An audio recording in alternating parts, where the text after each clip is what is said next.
सतगुरु मैं तेरी पतंग। सतगुरु मैं तेरी पतंग।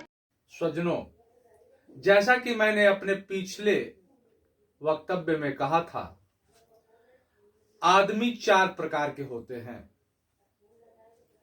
पहला नंबर भाग्यशाली, दूसरा सौभाग्यशाली, तीसरा महाभाग्यशाली और चौथा दुर्भाग्यशाली।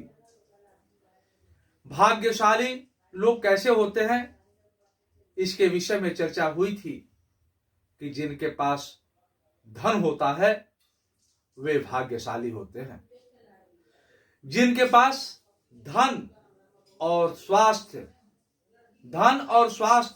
दोनों होता है वो सौभाग्यशाली होते हैं।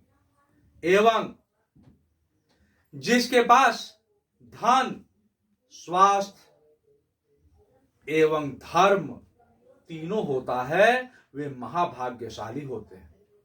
एवं जिनके पास न धन, न धर्म, न स्वास्थ्य, कुछ भी न हो, इनमें से कोई न हो, वे दुर्भाग्यशाली होते हैं। स्वजनों, एक आज के दौर में मैं कहूं, धन की जो होड़ मची है, धन एकत्रित करने की, उसमें बहुतेरे ऐसे देखने को मिलते हैं कि जहां पर स्वास्थ्य पर भी ध्यान नहीं दिया जाता। कितना अधिक से अधिक मेहनत कर लें जिससे हमें धन का जो एकत्रित करने में, धन प्राप्त करने में मददगार साबित हो, अपना स्वास्थ्य बिगाड़ लेते हैं। बहुत सारे लोग तो ऐसे भी होते हैं जो अनैतिक ढंग से भी धन इकट्ठा करने में कोई कोर कसर नहीं छोड़ते। अब धन के चक्कर में अपना स्वास्थ्य बिगाड़ लें, धन के चक्कर में अपनी नैतिक पतन कर लें, वह धन किस काम का।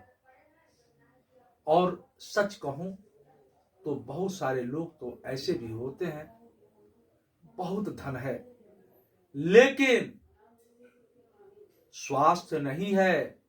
उनको शुगर, डायबिटीज के मरीज हैं, सब कुछ है लेकिन वो खा नहीं सकते।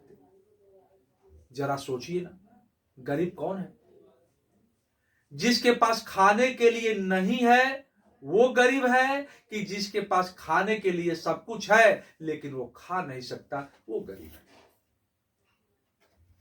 खूब धन है, सारी व्यवस्था है, लेकिन हमने अपने स्वास्थ्य को बिगाड़ लेने के कारण हम कुछ भी खा नहीं सकते। डॉक्टर ने ये भी खाने से मना किया है, वो भी खाने से मना किया है, वो भी खाने से मना किया है, अधिकतम चीजें मना कर दिया है। और ये भी सोचिए, अगर कोई अपने घर अतिथि आता है, उसको सब कुछ छप्पनों भोग आप भोजन कराते हैं, और लेकिन वो जितना भोजन सब कुछ कर रहा है आप ही के घर में, लेकिन आप नहीं कर सकते, आप सिर्फ देख रहे हैं, तो मनोगत दशा कैसी होती है? गरीब कौन है?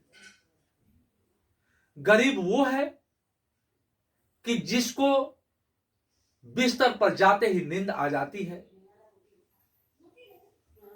कि गरीब वो है कि जो बिस्तर पर डनलप के गद्दे पर तो सोता है लेकिन रात को नींद नहीं आती, बिना नींद की दवा खाए वो सो नहीं सकता। गले में चैन है लेकिन जिंदगी बेचैन है। ऐसी परिस्थितियां धन उपार्जन में आदमी अपने आप को खड़ा कर ले रहा है। स्वजनों, बहुत लोग ऐसे भी हैं जिनके पास धन भी है, स्वास्थ्य भी है, वे सौभाग्यशाली लोग। उनके पास भी धन है, स्वास्थ्य है, लेकिन वे चूंकि धार्मिक नहीं है, धर्म कार्य नहीं करते, जिसके वजह से उनसे अनैतिक कार्य होने में कभी कभी उनका दुष्परिणाम उनको भोगना पड़ जाता है। क्योंकि अगर जीवन में कोई भी अगर नैतिक है तो धार्मिक होता है, अगर धार्मिक होगा तभी नैतिक होगा। खूब धन है, स्वस्थ है, लेकिन नैतिक नहीं है। नैतिक नहीं है का मतलब धार्मिक नहीं है। क्योंकि एक बात याद रखने योग्य है, हर धार्मिक व्यक्ति नैतिक हो सकता है, लेकिन हर नैतिक व्यक्ति धार्मिक होगा कि नहीं होगा यह संदेहात्मक है। तो आज अपने समाज में बहुत सारे ऐसी भी परिस्थितियां देखने को मिलती हैं कि हम बहुत सकुशल हैं, शरीर से तंदुरुस्त हैं, और कहीं यज्ञ हो रहा हो, कहीं यज्ञ से संबंधित कोई बड़ा प्रायोजन हो रहा हो, कहीं सत्संग हो रहा हो, सब जा रहे हो, लेकिन हमारे पास स्वास्थ्य भी है और धन भी है। न हमारा स्वास्थ्य शरीर किसी अच्छे कार्य में जा रहा है और न हमारा धन किसी अच्छे कार्य में लग रहा है, तो भी धन और स्वास्थ्य हमारे भविष्य के लिए उतना अच्छा नहीं कहा जा सकता है।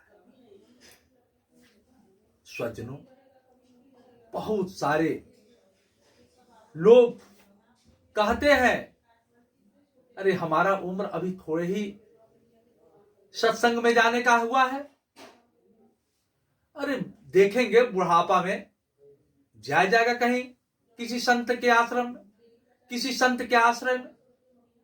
बहुतों के तो जीवन में गुरु ही नहीं है। और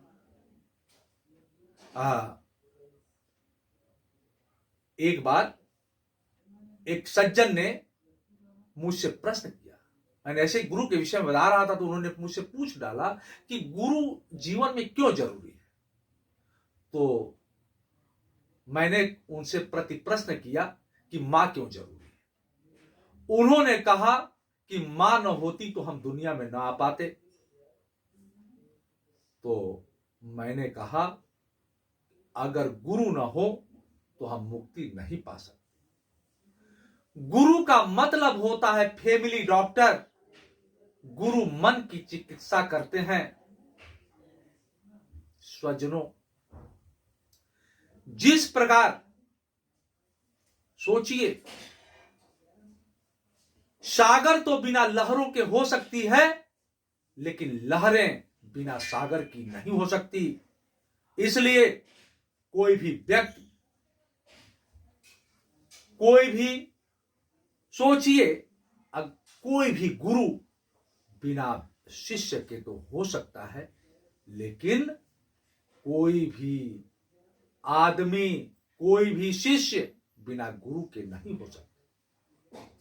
जिस प्रकार लहर और सागर का संबंध है, इसलिए जीवन के लिए, जीवन में परिवर्तन के लिए, जीवन में समृद्धि के लिए हमें कितना हो धन हो, कितना हो स्वास्थ्य बेहतर हो, लेकिन हमें धार्मिक तो होना ही पड़ता है।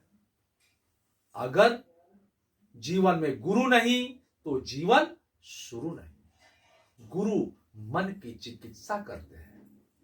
जरा सोचिए, गुरु का सानिध्य अगर हम देखें तो रावण को प्राप्त नहीं था, और बिना गुरु के जीवन का क्या हश्र होता है।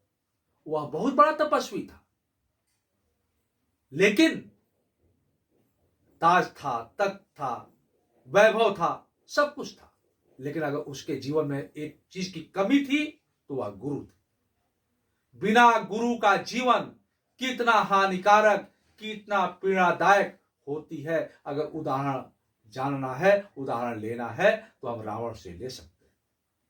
स्वजनों, इस संदर्भ में मैं फिर आगे भी कुछ बताऊंगा, बोलूंगा। तब तक मैं आप सभी से करबद्ध निवेदन करता हूं कि आप सुने भी, समाज को, बच्चों को सुनाए भी और अधिक लोगों तक हमारी बात पहुंचे, इसमें सहयोग भी करें, आगे प्रेषित करें, सब्सक्राइब करें, लाइक करें, कमेंट्स बॉक्स में जाकर आप अपने मन की भावना को व्यक्त करने का भी प्रयास करें। बहुत बहुत धन्यवाद।